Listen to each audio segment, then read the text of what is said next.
The next comic is the headliner tonight. He's one of the co-founders of the Hard Times. And if you don't know what that is, there's a book you can buy and familiarize yourself. Do a lot of in-depth research and news. You can talk to him about it later. Without any further ado, make some noise for the reason you're all here. For Bill Conway!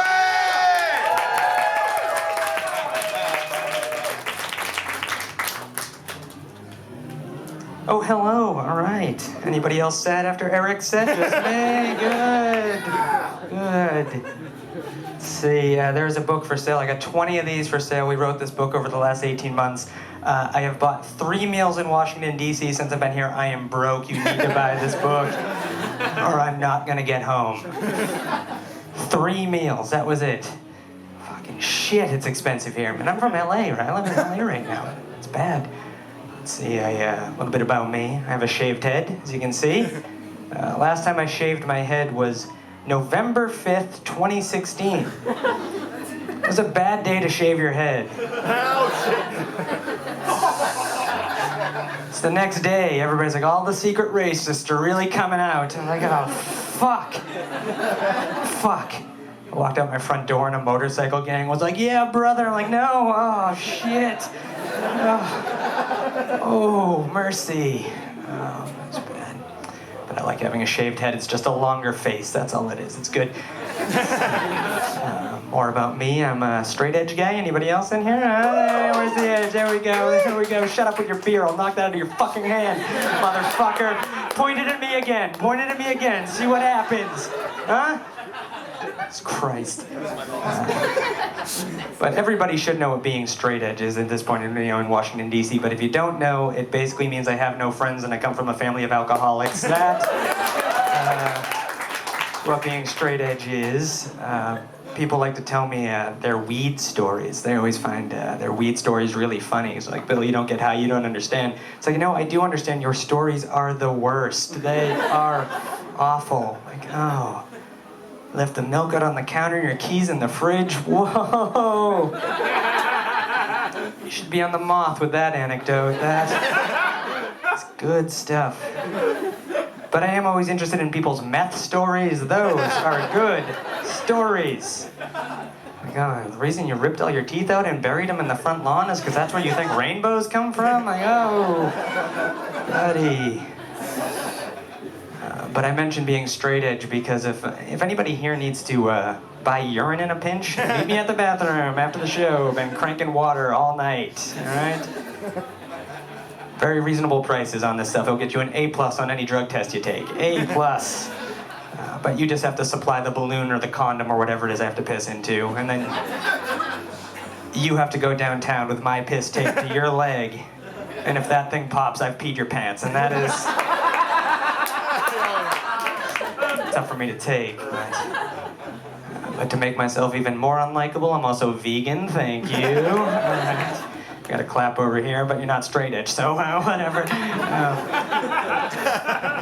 People ask me if I'm vegan for health reasons, and no, not the way I do it, Nabisco's made Oreos vegan, and they lay out my breakfast, lunch, and dinner for me in 3 convenient sleeves every day, just there. The all Oreo diet, I did not expect it, though. The first shit I took was jet black, and I was like, oh. Boy, it looked like a Spinal Tap album art cover, It's bad. But being vegan's great because when you're vegan, nobody wants to talk to you, and that is amazing. When I was flying out to the East Coast, there was a guy who was lumbering down the aisle on the airplane. He's like, hey, we're going to be seat buddies. I said, I'm vegan, and he got off the plane. So you can use that. They don't check. Nobody ever checks. Last time I was on the East Coast, I'm from Massachusetts originally. It's the Boston hardcore. You know what I'm talking about, the real hardcore. This DC shit can fuck off, right? But my dumbest friend was getting married. Dumbest guy. He posted on Facebook not too long ago. So he works in construction. He's a roofer. And he was working at the Peabody Essex Museum in Massachusetts, and he posted on Facebook, he's like, 10 years ago I got arrested for spray painting the word fun on the side of the Peabody Essex Museum, and now I'm back fixing its roof. How ironic. Like, that's not irony, man. Like if you were like, all right, 10 years ago I got arrested for spray painting the word fun on the side of the PBD Essex Museum, and now I'm the museum's Japanese curator. That is irony. But no, doing manual labor, no. It's not it. It's not it. But I've had some shitty jobs in my life. Anybody here have a shitty job?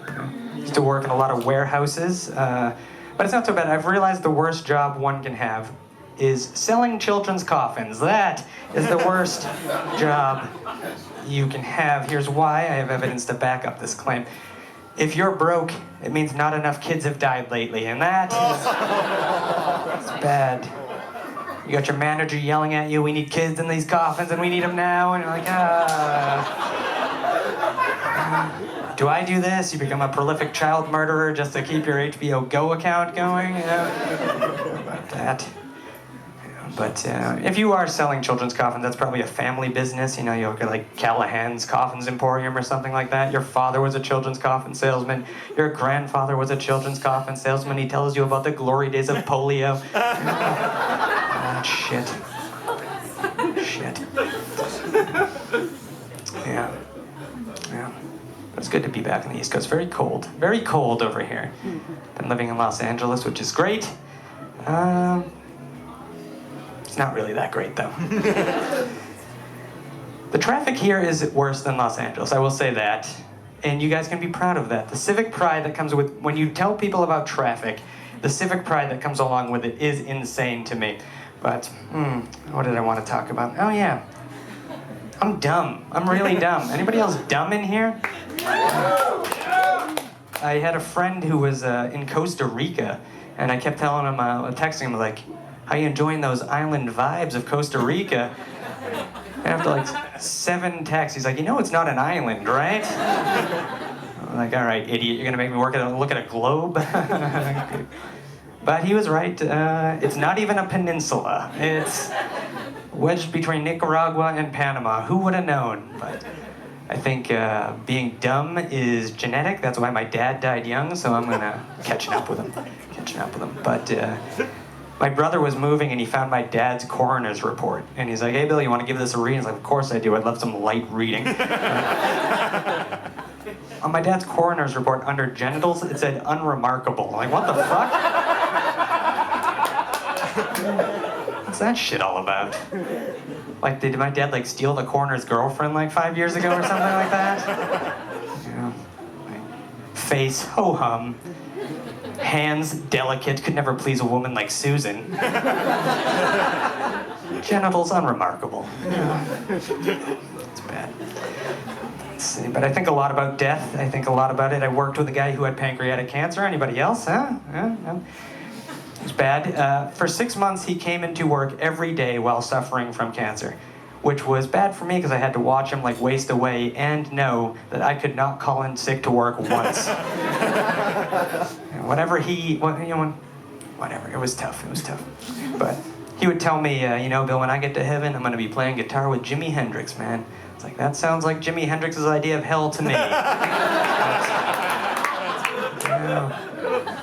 Every white guy that dies gets to play a lick with Hendrix does not seem fair. My version of hell is very simple. This is my version of hell. Picture a sold-out movie theater, all right? And you have to save 2 seats for friends that never show up. That's my version of hell. And you look up on the screen, it's not trailers, it's old MySpace messages it's sent to girls back in 2006. That's need you send that woman an original poem? Like, yes. That's a good idea. She listed poetry as a fucking interest. How many women did he invite over to watch Amelie? Like, it was a lot. It was a lot. Let's see. I've got some tattoos under this sensible sweatshirt. Anybody else? Anybody got some tattoos in here? All right. You had to point over here. When you have tattoos, people like to tell you, when you're older, your skin's gonna look like shit, I don't know if you know this, but no matter what, when you're older, your skin's gonna look like shit. You're not gonna be on a beach somewhere and overhear a group of 24-year-old girls being like, you see that old man over there on the respirator? Totally fuck him if he didn't have all those tattoos. Be out of the game. But people ask me if my tattoos have any meanings, and yes, they do. It means I had some expendable income, and I forgot how much the last one hurt. That is all tattoos mean. Oh, no, wait, no. I have a picture of my wife and I from our wedding day tattooed right here. So what that means is in 3 years, I'll have to pay for a really expensive cover-up. That's what that means. You know, Eric's gone through it. You know, remember his whole thing? Yeah. Well, yeah. But I'm 35 now, which is good. I like being 35. But I feel the testosterone rushing out of my body, you know? So it's more likely when I see an attractive woman like walking a dog, I'm more likely checking out the dog than I am the woman. But I still find myself being an asshole and like catcalling the dog and being like, "Hey, yo, you a good boy?" Who's a good boy? Yeah, you look like a good boy. I see you wagging that tail. You some sort of corgi German Shepherd mix? Nobody ever lets me pet their dog. But I'm, like I mentioned, I'm married and it's great, but not too long ago my wife came home and she had a bunch of candles and picture frames and shit like that for decorating the house, you know? Like, I'm like, what are you doing here, you know? So here's what you do. If you want free candles and picture frames for life, I have a tip for you. What you want to do is drive to a dangerous stretch of highway, all right? Oh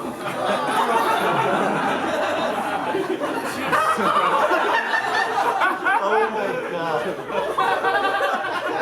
Oh, Eric, you just got it. Okay. But you have a little bit of pushback here. So how much do you spend on candles and picture frames per month? Like $4,000, $5,000 like the average American consumer? So here's what you want to do. Drive to a dangerous stretch of highway.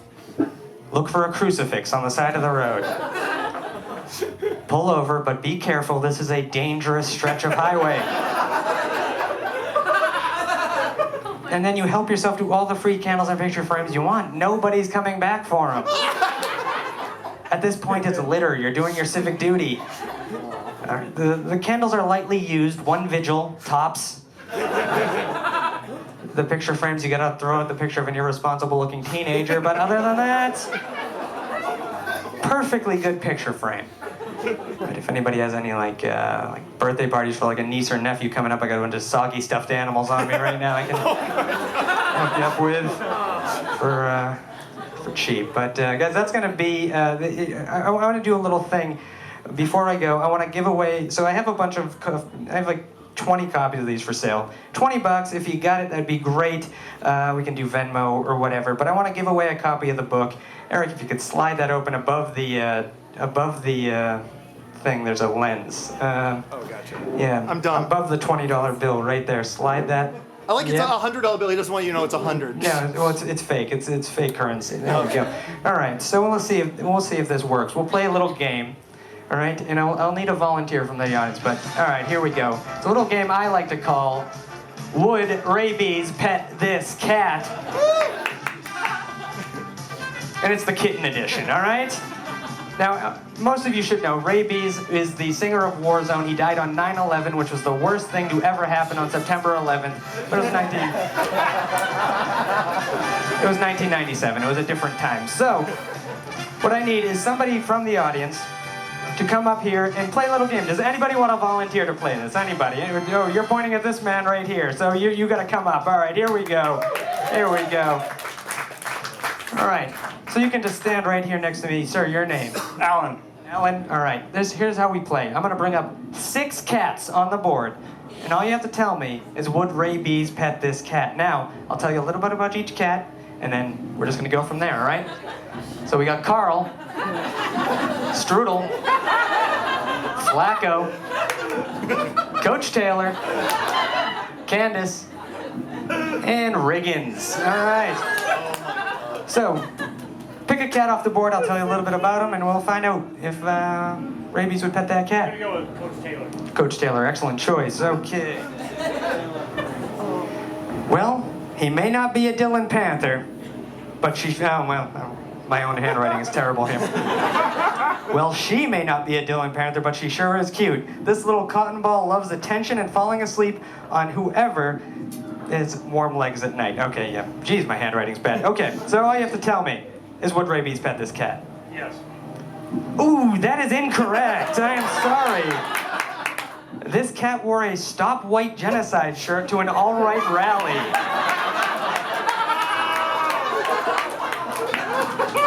Still plenty of game left, though.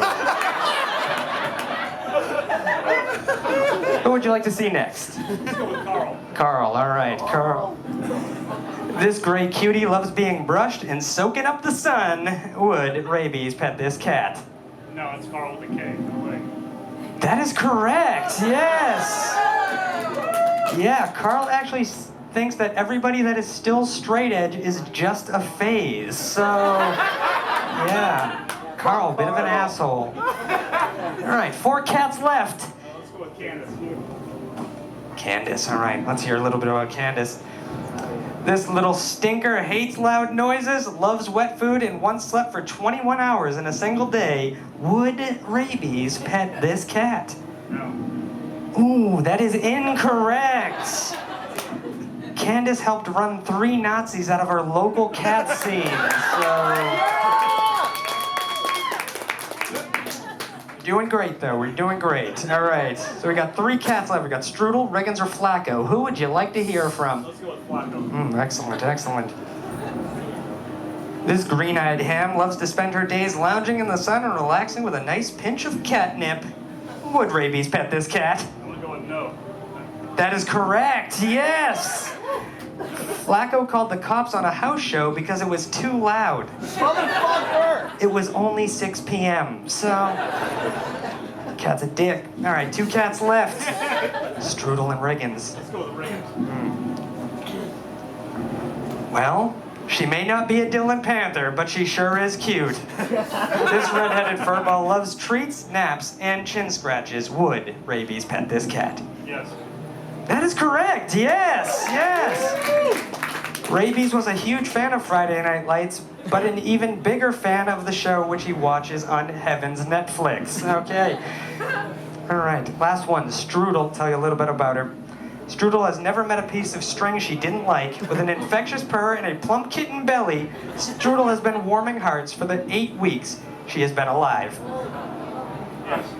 That is incorrect. I'm sorry. No, Strudel is an outspoken opponent of the military. And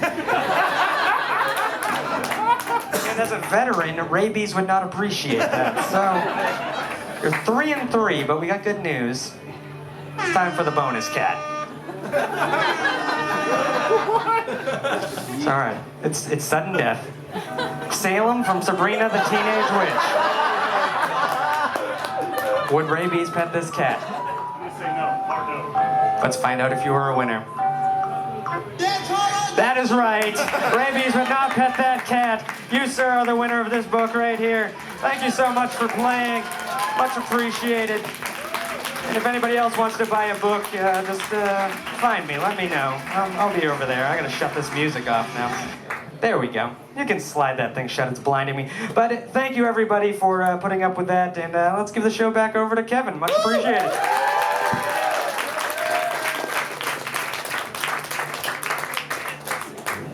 Get your shit out of here. Give it up for Bill Conway, yo! Buy a book. Visit the website. Fucking enjoy your life. You know what I'm talking about?